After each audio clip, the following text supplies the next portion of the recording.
खगोल विज्ञान में तारों को देखने, पहचानने और वर्गीकृत करने का काम तो हो चुका था, लेकिन एक बड़ा सवाल अब भी बना हुआ था। ये तारे बने किस चीज से हैं? यह रहस्य सुलझाने का श्रेय जाता है एक महिला को, जिन्होंने अपने समय की सीमाओं को तोड़कर विज्ञान में नया आयाम जोड़ा।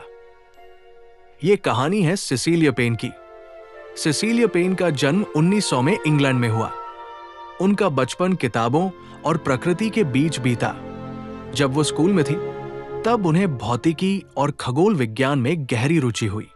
कैम्ब्रिज यूनिवर्सिटी में उन्होंने भौतिकी की पढ़ाई शुरू की, जहां उनका सामना महान वैज्ञानिक आर्थर एडिंगटन के व्याख्यान से हुआ। एडिंगटन के विचारों ने सिसिलिया को खगोल विज्ञान की ओर प्रेरित किया। उस समय इंग्लैंड में महिलाओं को विज्ञान में सीमित अवसर मिलते थे। पेन को अपने सपने को पूरा करने के लिए अमेरिका जाना पड़ा। 1923 में वो हार्वर्ड कॉलेज ऑब्जर्वेटरी में दाखिल हुई, जहां एडवर्ड चार्ल्स पिकरिंग और एनी जम कैनन जैसे महान खगोल विज्ञानी पहले से काम कर रहे थे। पेन ने अपनी पढ़ाई के दौरान तारों के स्पेक्ट्रा का गहराई से अध्ययन किया। उस समय माना जाता था कि तारे ज्यादातर पृथ्वी जैसे तत्वों से बने होते हैं, लेकिन पेन ने इस सोच को चुनौती दी। उनके शोध ने दिखाया कि तारे मुख्य रूप से हाइड्रोजन और हीलियम से बने होते हैं।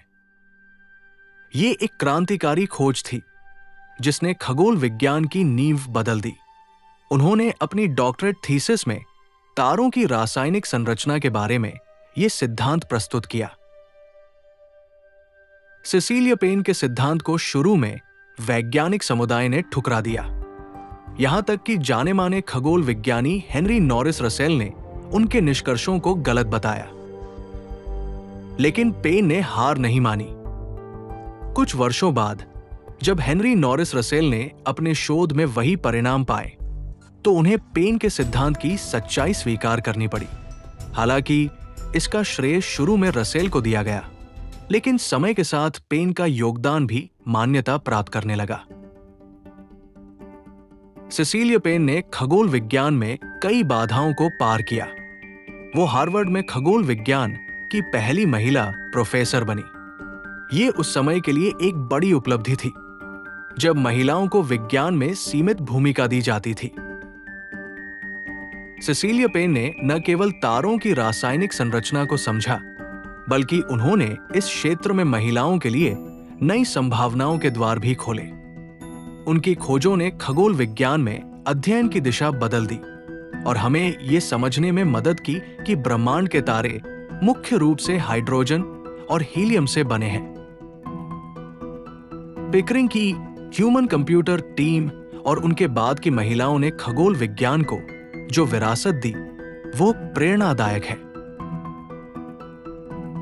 विलियमिना फ्लेमिंग ने तारों की पहचान और वर्गीकरण शुरू किया। एनी जम कैनन ने इसे सुव्यवस्थित किया और सिसिलिया पेन ने उनकी रासायनिक संरचना का रहस्य सुलझाया। यह कहानी केवल वैज्ञानिक उपलब्धियों की नहीं है। यह इस बात का प्रमाण है कि जब महिलाएं अपने सपनों को पूरा करने के लिए संघर्ष करती हैं, तो वे इतिहास लिखती हैं।